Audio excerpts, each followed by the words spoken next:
natin. Kaya ako naniniwala ako na that the president is doing his job to protect the country. Marami ang mga kritiko ng ating pangulo na sinasabi na parang mahina siya sa ganitong aspeto, hindi niya kayang protektahan ng Pilipinas sa China, ganyan-ganyan. Pero nakikita po natin dito that this is one part that the government led by President Bongbong Marcos, we can see here na talagang there is a push from the government to strengthen our defense capabilities. The only question is this, ngayon ngayon po ba sa panahong ito, tingin niyo po ba may epekto ito sa China?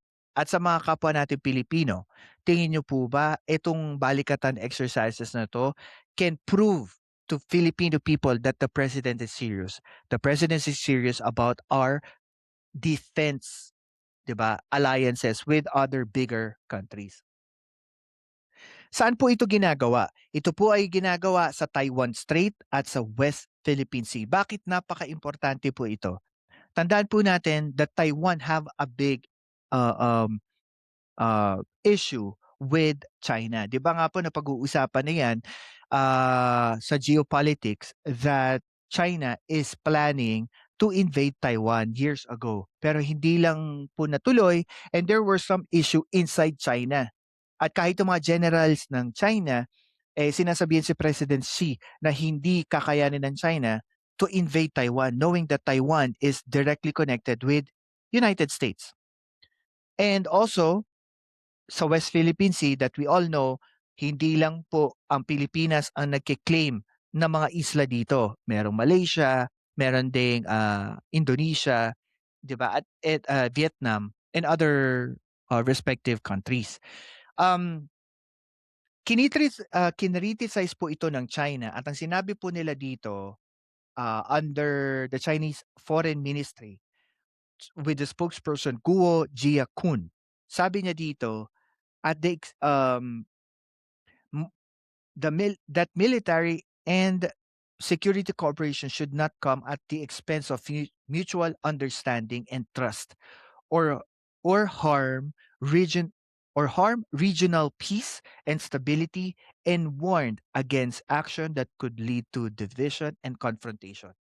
Um bakit importante natin mapag-usapan 'to 'no? Kasi sa geopolitics po kasi, yung war on words napakaimportante nating siyasatin ano. Dahil po kung minsan hindi lang natin kailangan pakinggan literal yung mga sinasabi ng isang bansa or like ng China against us. Sometimes we need to go deeper sa mga sinasabi nila at kung titingnan po natin dito, it's like a threat, 'di ba? Kasi kung babasahin natin, parang sinasabi niya na magkakaroon ng maaring confrontation within the countries kung lagi magkakaroon ng military tsaka security cooperation. Pero the question lingers is that sino ang China para magsalita for our country or for the country of Japan or even from the country of US, 'di ba? If China can do cooperative military exercises with Russia, North Korea, Iran or Venezuela before, bakit ang Pilipinas hindi niya kaya magkaroon ng military exercises with Japan and United States? And also, ano ang karapatan ng China to say something about